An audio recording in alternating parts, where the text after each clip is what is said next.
Imagine a world where faith and reason, tradition and modernity, church and society all collide in a breathtaking dance of ideas. This is not just any world. It's the world of Neo-Calvinism, a theological movement that shook the foundations of Christianity in the late 19th and early 20th centuries. At its heart are two towering figures, Abraham Kuyper and Herman Bavinck. These men didn't just think about God. They lived their faith in every aspect of their lives, from politics to philosophy, from art to education. Abraham Kuyper was a man of many hats. He was a pastor, a journalist, a politician, and even a prime minister. But above all, he was a theologian. Kuyper believed that every part of life should be infused with the teachings of the Bible. He saw the world as a grand stage where God's presence and plan were evident in every corner. Whether it was the way a government should be run or how a school should teach, Kuyper believed that everything should be shaped by a Christian worldview. Herman Bavinck, on the other hand, was a scholar's scholar. He spent his life digging deep into the mysteries of faith, writing books that are still studied today. Bavinck was all about understanding the big picture, how God's revelation in the Bible connects with the world around us. He believed that faith and reason were not enemies but partners in the quest to understand the world and our place in it. Together, Kuyper and Bavinck sparked a revolution. They challenged the way people thought about God, the world, and their place in it. They asked questions that no one had dared to ask before. How can we live in a modern world without losing our faith? How can we engage with culture without being consumed by it? How can we be true to the Bible while also being relevant to today's society? Their answers were bold and often controversial. They believed that the Bible was the ultimate source of truth, but they also recognized the value of human reason and the insights of modern science. They saw the church as a living organism, not a static institution, and they believed that every Christian had a role to play in transforming the world. But their ideas didn't just stay on paper, they put them into action. Kuyper founded a new university, the Vrije University, Free University, where students could study without the constraints of traditional religious or state control. Bavinck's teachings influenced generations of theologians and pastors, shaping the way people think about God and the world. Their legacy is still felt today. Neo-Calvinism has spread far beyond the Netherlands, inspiring people all over the world to think deeply about their faith and how it applies to every aspect of life. From the way we vote to the way we parent, from the art we create to the businesses we run, Neo-Calvinism challenges us to see the world through a lens of faith and purpose. So why does this matter to you? Because the questions Kuyper and Bavinck asked are still relevant today. How do you balance faith and reason? How do you live out your beliefs in a world that often seems hostile to them? How do you make a difference in your community and the world? In the chapters that follow, we'll dive deep into the ideas of Kuyper and Bavinck. We'll explore how they understood the Bible, creation, the church, and the world. We'll see how their theology can help us navigate the complexities of modern life. And we'll discover how their legacy can inspire us to live our faith with courage and conviction. In the heart of the 19th century, a new wave of thinking began to sweep through the Netherlands. It was a time when people were questioning old beliefs and seeking new ways to understand their world. This movement, known as Neo-Calvinism, was spearheaded by two remarkable figures, Abraham Kuyper and Herman Bavinck. They were not just theologians, they were also politicians, philosophers, and public figures who wanted to make a difference in every aspect of life. Kuyper and Bavinck believed that the Christian faith should not be confined to the walls of a church. Instead, It should influence every part of society, from politics to science, education, and even the arts. They saw the world as a grand stage where God's presence could be felt in every corner. This idea of a sphere sovereignty meant that each area of life had its own unique role and dignity, but all were ultimately under God's rule. One of the most important aspects of Neo-Calvinism was its approach to theology. Kuyper and Bavinck believed that the old ways of thinking about God and the Bible needed to be updated for the modern world. They did not want to abandon the rich heritage of Reformed theology, but they also saw the value in engaging with contemporary ideas. This meant they were willing to listen to new scientific discoveries, philosophical debates, and even the concerns of everyday people. For example, Kuyper often talked about how the Bible should be understood in its historical context. He believed that God's Word was not just a collection of abstract ideas, but a living, breathing document that spoke to real people in real situations. Bavinck, on the other hand, was deeply interested in how science and faith could coexist. He argued that science could help us understand God's creation better, and that faith could provide a deeper meaning to scientific discoveries. This blending of the old and the new was a hallmark of Neo-Calvinism. Kuyper and Bavinck were not afraid to ask tough questions and explore new ideas, but they always did so with a deep respect for the traditions of the past.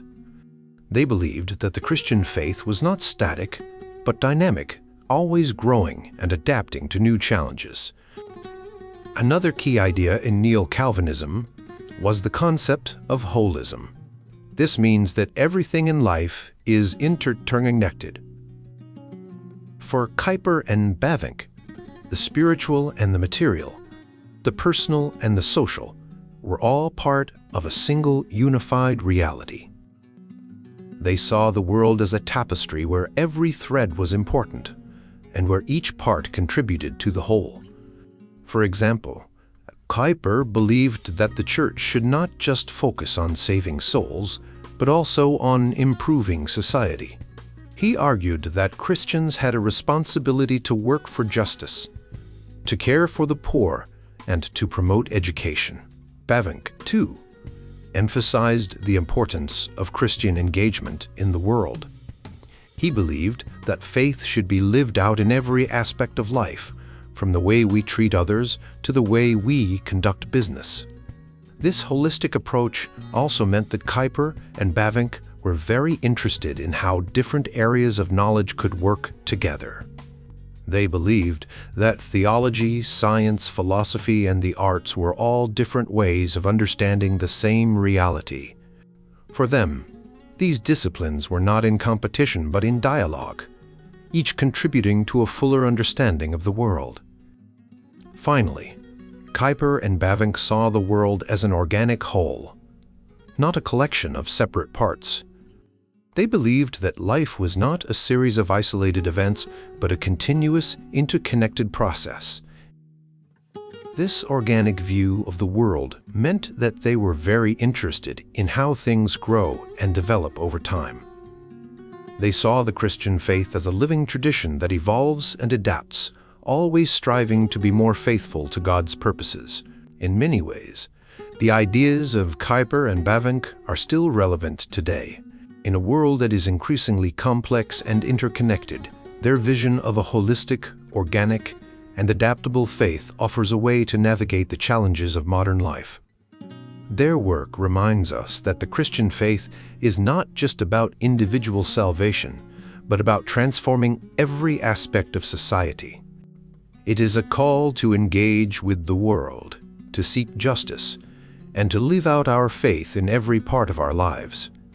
Imagine a big old tree with deep roots and many branches.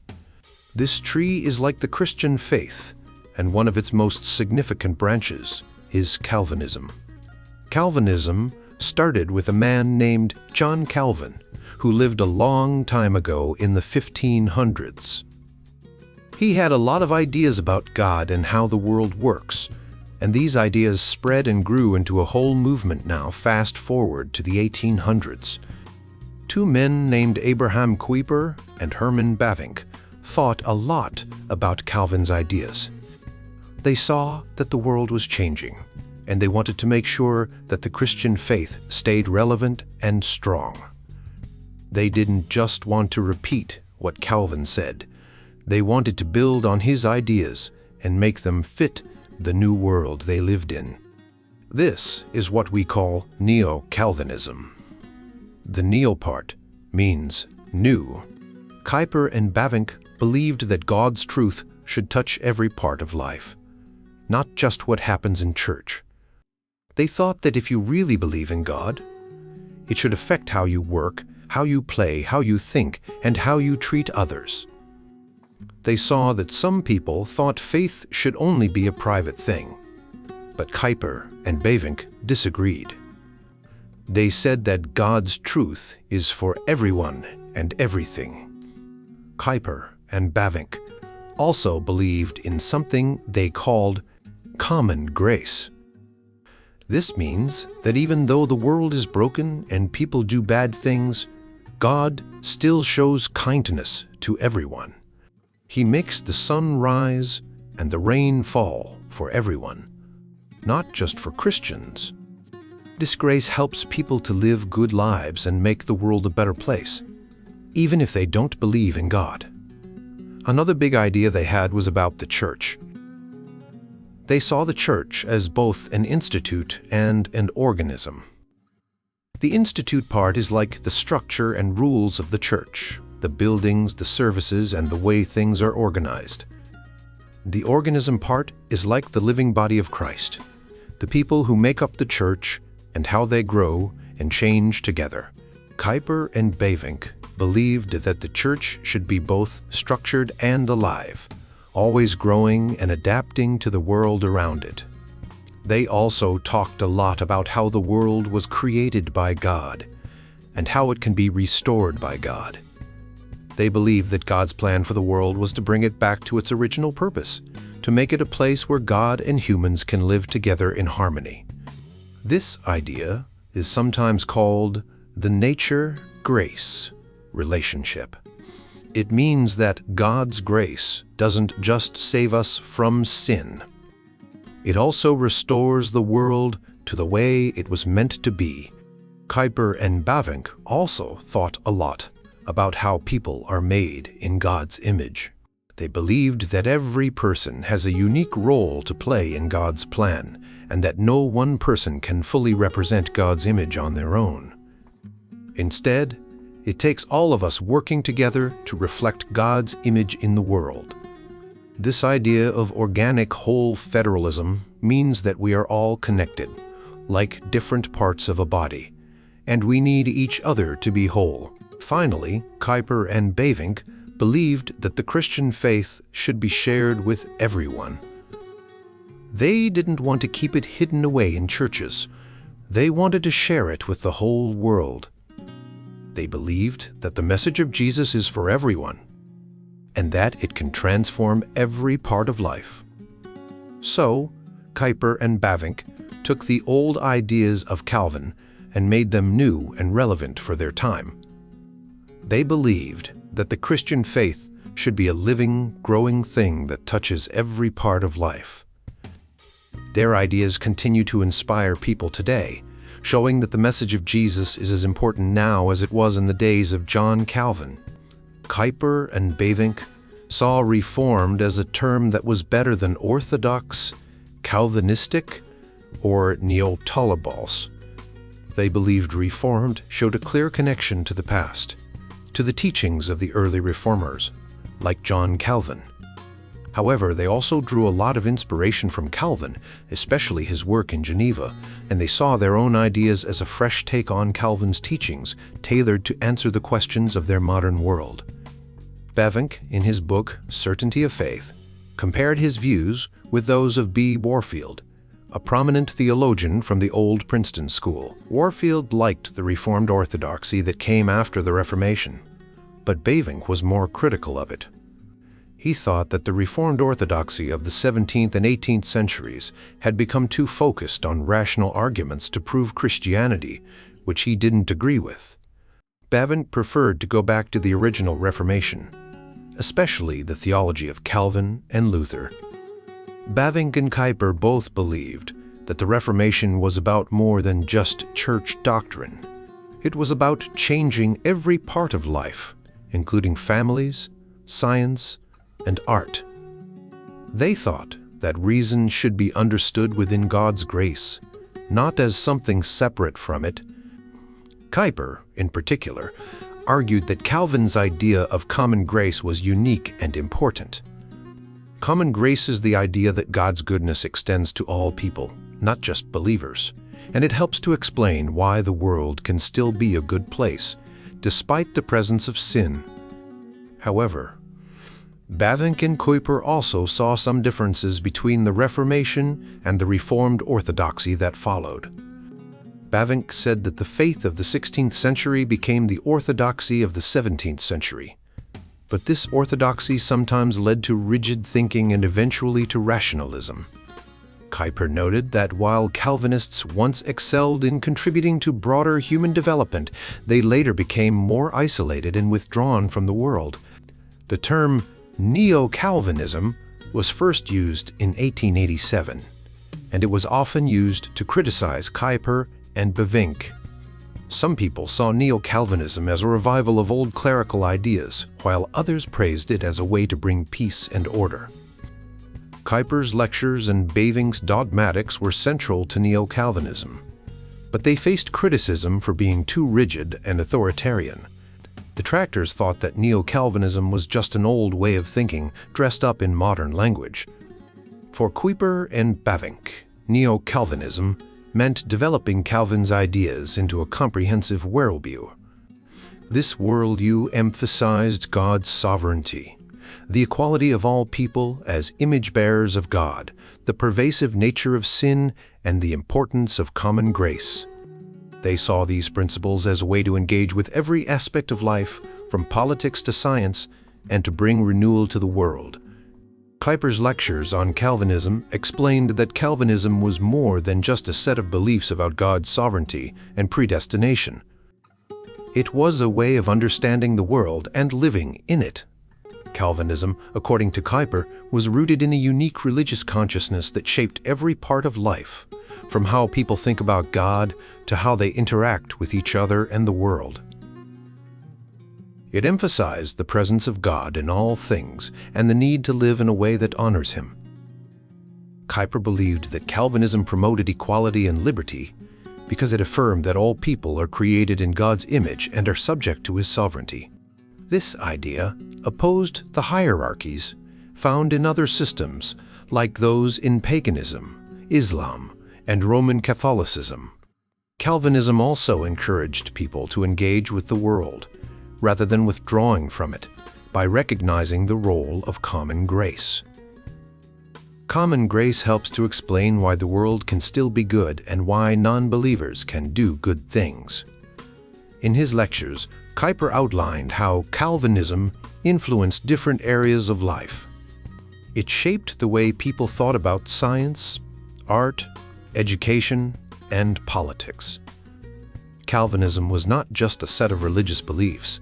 It was a comprehensive system that provided a framework for understanding and living in the world. For Kuyper and Bavinck, this holistic approach was essential for addressing the challenges of the modern age. They saw their work as a way to renew and deepen the principles of the Reformation, making them relevant for their time. Abraham Kuyper and Herman Bavinck were two prominent Dutch theologians who lived in the 19th and early 20th centuries. Both of them were deeply influenced by the theology of John Calvin, and they used Calvin's ideas to develop a broader vision of how Christianity should impact every aspect of life. Kuyper believed that even though the world is deeply affected by sin, God's grace is still at work in the world. This grace, which he called common grace, is not the same as the saving grace that comes through faith in Jesus Christ. Instead, it is a grace that allows non-Christians to still show goodness and nobility. For example, a non-Christian can still be honest, kind, and hard-working. Kuyper saw this as evidence that God is still active in the world, even in the lives of those who don't know Him. Kuyper used this idea to encourage the church to engage with the world in a positive way. He believed that Christians should be involved in every sphere of life, from politics to art to science, without compromising their faith. This means that Christians should not retreat into a bubble but should actively participate in the world, showing the love and wisdom of God in their actions. Herman Bavinck, another influential theologian, shared many of Kuyper's ideas, but also developed them further. Bavinck saw Calvinism as a way of understanding the world that goes beyond just religious or theological matters. For Bavinck, Calvinism is not just a set of beliefs, but a comprehensive worldview that affects every part of life. In his early writings, Bavinck compared John Calvin to other reformers like Martin Luther and Huldrych Zwingli. He argued that while Luther and Zwingli made important contributions, Calvin's vision was more complete. Calvin, according to Bavinck, understood that sin affects every aspect of creation, not just the spiritual part. Therefore, God's grace must also be comprehensive, touching every part of life. Bavinck believed that Calvinism provides a way to understand the world that is both deeply religious and deeply practical. It offers a way to see the world as God's creation and to live in a way that honors God in every area of life. This includes how we think, how we act, and how we relate to others.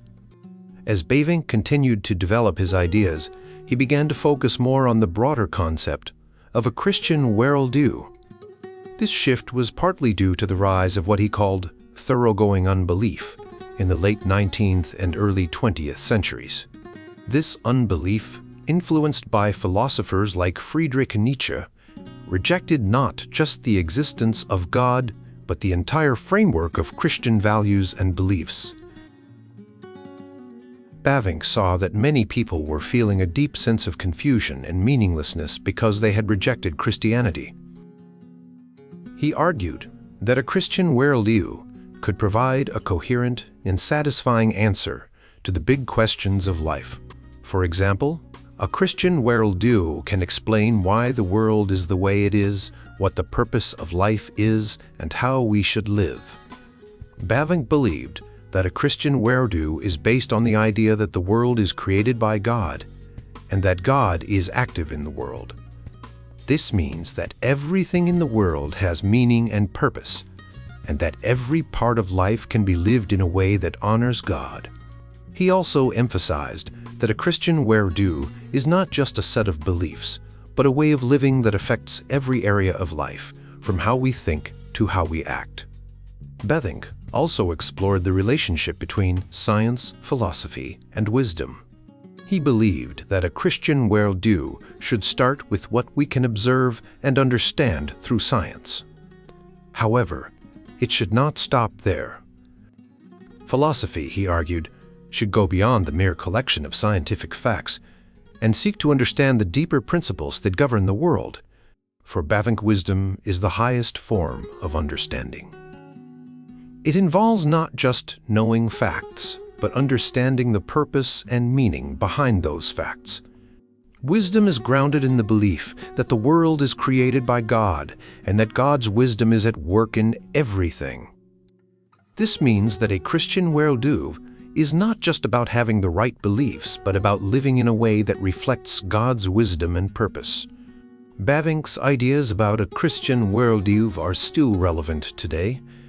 In a world that often seems confusing and meaningless, a Christian worldview can provide a sense of purpose and direction. It can help people understand why the world is the way it is and how they can live in a way that honors God.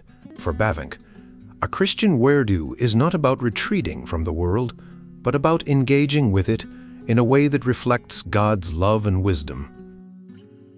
It is about seeing the world as God's creation and living in a way that brings glory to God in every area of life. Herman Bavinck was a Dutch theologian who lived during the late 19th and early 20th centuries. He had a lot to say about how we understand the world and how we should live in it. One of his key ideas was that building a Christian worldview is like making a map, not like putting on a pair of glasses. When you put on glasses, you see the world differently right away. But building a map takes time. You have to explore, gather information, and keep updating your map as you learn more. This is how Bavinck believed we should think about our Christian worldview. It's not something you just put on and wear. It's something you build and refine over time. For Bavinck, a Christian worldview is based on the idea that everything in the world is connected to God, who is the ultimate source of all reality. This means that when we study the world, whether through science, philosophy, or any other field, we are actually exploring the thoughts of God. The world is like a map that reflects God's wisdom, and as we learn more about the world, we can better understand God's plan. Bavinck believed that this worldview should be both unified and diverse. It should bring together all the different parts of life, science, art, ethics, and more into a single, coherent whole. But it should also respect the unique aspects of each part. For example, the way we study physics is different from how we study literature, but both can reveal something about God's creation. One of the big questions Bavinck addressed was how we can know the world around us. Some people, called empiricists, say that we learn about the world through our senses. Others, called rationalists, say that we learn through our thoughts and ideas. Bavinck argued that both views are important but incomplete. He believed that we can truly know the world because God created it with a structure that our minds can understand. The world is not just a collection of random things. It is an organic whole, like a living organism, where all the parts work together. Bavinck also had a lot to say about ethics, or how we should live. Many people in his time believed that morality was just a matter of history and culture. Different societies had different ideas about what was right and wrong, and there was no universal standard. Bavinck disagreed. He believed that there are universal moral norms because they come from God. These norms are not just abstract ideas. They are reflected in the world and in our hearts. When we follow these norms, we are living in harmony with God's plan. Bavinck saw a danger in rejecting these universal norms. If we say that morality is just a matter of history, we might end up thinking that our own culture or nation is the best, and we might look down on others. This can lead to narrow-mindedness, nationalism, and even racism. Bavinck warned that this kind of thinking can be very dangerous, as it can lead to conflict and suffering. For Bavinck, the solution was to ground ethics in God. The moral norms we follow are not just human inventions. They are reflections of God's character. When we live according to these norms, we are not just following rules. We are participating in God's wisdom and love. This means that ethics should be both transcendent and historical. The norms come from God, but they are also lived out in specific times and places. Bavinck's ideas about the world and ethics were part of a broader movement called Neo-Calvinism. This movement, led by figures like Bavinck and Abraham Kuyper, sought to apply Christian principles to all areas of life. They believed that Christianity should not be confined to just religious practices, but should inform how we think about science, politics, art, and everything else. In the end, Bavinck's vision was about building a holistic worldview that brings together faith and reason, the transcendent and the historical, and the one and the many. This worldview is not just a set of beliefs. It is a way of living that seeks to understand and engage with the world in all its complexity, guided by the wisdom of God. Kuyper and Bavinck, two important figures in Dutch theology, were deeply inspired by the teachings of John Calvin, the father of Reformed theology. However, they didn't just repeat what Calvin said. Instead, they thought carefully about how to apply his ideas in their own time. They believed that some changes were needed to address the challenges of the modern world. Kuyper, for example, had some strong opinions about how the early reformers, including Calvin, handled the relationship between the church and the state. He thought that the reformers made a big mistake by trying to merge the church and the government. This led to some bad things, like when religious leaders were allowed to decide who was guilty of crimes. One famous case was the burning of Michael Servetus, a man who disagreed with some of Calvin's teachings. Kuyper believed that the church should not have this kind of power over people's lives. Kuyper also thought that the church should not try to force everyone to believe and act the same way. He argued that there should be more freedom for people to express their faith in different ways. He called this idea sphere sovereignty, which means that different areas of life, like education, healthcare, and the arts, should be free to operate according to their own principles as long as they don't harm others. For example, Kuyper believed that the government should provide equal funding to all schools, whether they are Christian, secular, or of another faith. This way, different groups can teach their own values and beliefs without the government telling them how to do it. This idea of pluralism, or allowing different views to coexist, was a big part of Kuyper's vision for a modern, fair society. Herman Bavinck, another key figure, shared Kuyper's concerns, but approached them from a slightly different angle. Bavinck believed that the church's teachings, or orthodoxy, were very important, but he also thought that these teachings needed to be understood and applied in a way that made sense for the modern world. He didn't want the church to just repeat old ideas without thinking about how they fit into contemporary life. Bavinck argued that the church should be like a living, growing organism, not a rigid, unchanging structure. He believed that the core truths of Christianity should remain the same, but the way these truths are expressed and applied can change over time. For example, the early church had to figure out how to apply Jesus' teachings in a Roman Empire, and the modern church needs to do the same in today's world. Both Kuyper and Bavinck emphasized the idea of the church's Catholicity, which means that the church is universal and includes people from all over the world. They believed that the church should be diverse and flexible, allowing different cultures and traditions to express their faith in their own ways. This doesn't mean that anything goes. There are still core beliefs that all Christians share, but these beliefs can be lived out in many different forms. Kuyper often used the image of a body to explain this idea. Just like a human body has many different parts that work together, the church has many different parts that each play a unique role. Each part is important, and the whole body is stronger because of this diversity. Kuyper and Bavinck were also very critical of modernism, especially theological liberalism, which they saw as a threat to the church's core beliefs.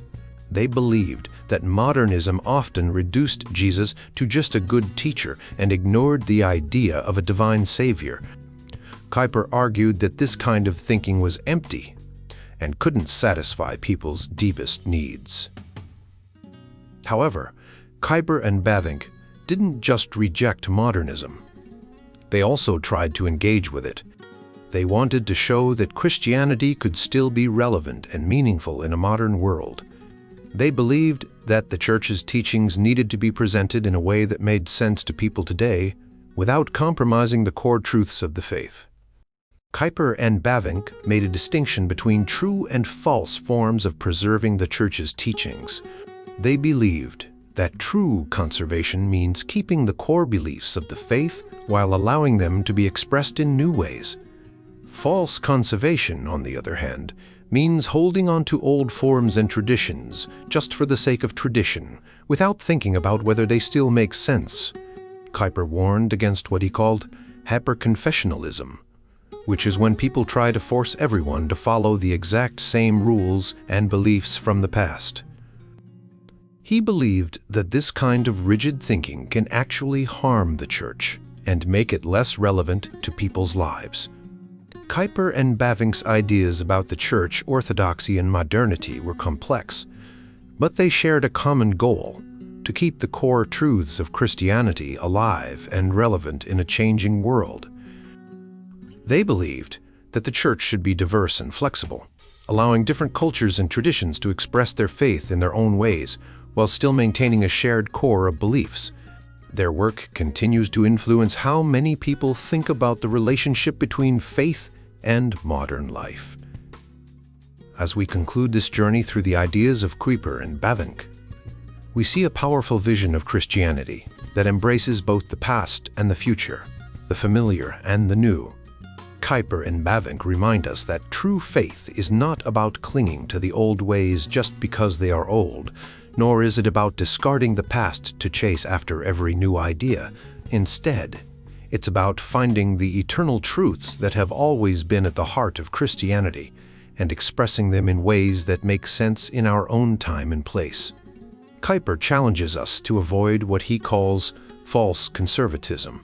This is when people try to bring back the exact ways of the past, like trying to rebuild a house that has already fallen down. He believes that this kind of thinking can lead to division and even the death of inner religious life. Instead, Kuyper encourages us to focus on the essence of our faith, those core beliefs that have always been true and will always be true. We should then find new ways to express these truths in our own unique context. For Kuyper, the church is like a living organism. It grows and changes over time, but it remains the same in its essence. The job of the church is to keep the core of its faith alive, while also adapting to the needs of each new generation. This means that the forms of our faith, how we worship, how we teach, how we live, can and should change. But the heart of our faith, the message of God's love and redemption, remains constant. Bavinck builds on Kuyper's ideas by emphasizing the concept of Catholicity. But this doesn't mean that everyone has to believe or do the same things. Instead, it means that the true church is a diverse and rich community that can thrive in any culture or time. Bavinck believes that the Christian faith is meant to touch every part of life, to leaven the whole world with its message of grace and redemption. This means that the church can look very different in different places, and that's a good thing. Each culture and each generation can bring its own unique perspective to the faith, enriching the whole. For Bavinck, the Reformed tradition rooted in Calvinism is particularly well suited to this kind of Catholicity. Calvinism has always been about more than just religious beliefs. It's about a world-encompassing vision of God's work in every sphere of life. This is why Calvinism has spread across many nations and cultures, producing a rich variety of confessions and practices.